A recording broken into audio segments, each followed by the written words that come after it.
Over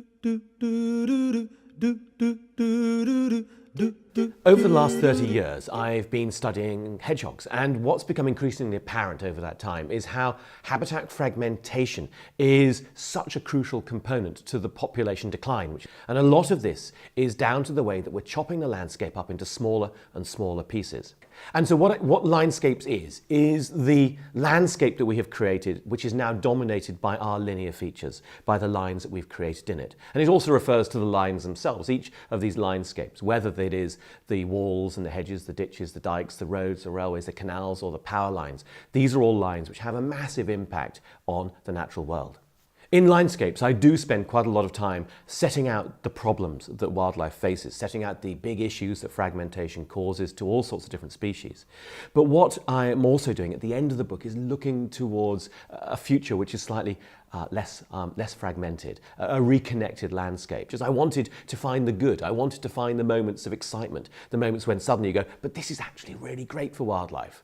You know, the moment when walking along this canal underneath the M42 motorway, and it's covered in graffiti and it's concrete and it's litter strewn, it's horrible. And then you find this little smudge of blacky purpley stuff on the towpath, and you bend down and you have a little sniff.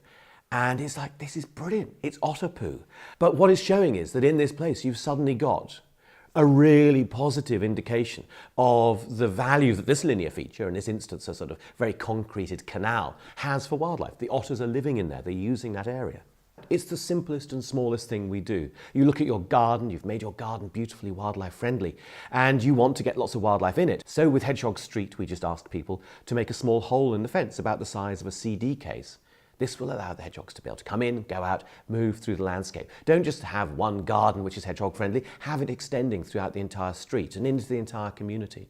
So this is the sorts of solutions we can do ourselves. Obviously, on the bigger scale, we need to look at infrastructure projects, we need to look at the way roads are built, the way that railways are built, and try and manage those and integrate those into the landscape so that the linescapes are no longer causing this massive issue of fragmentation. Yeah, I want people who've read my book to, on the next time they go for a walk in the countryside or a train journey, to look at the landscape, to notice the lines, and begin to see with fresh eyes as the way that we have impacted on the landscape and the way that we can improve the landscape for wildlife. 'Cause I believe what the hedgehogs say. Say you can fuck your motorway.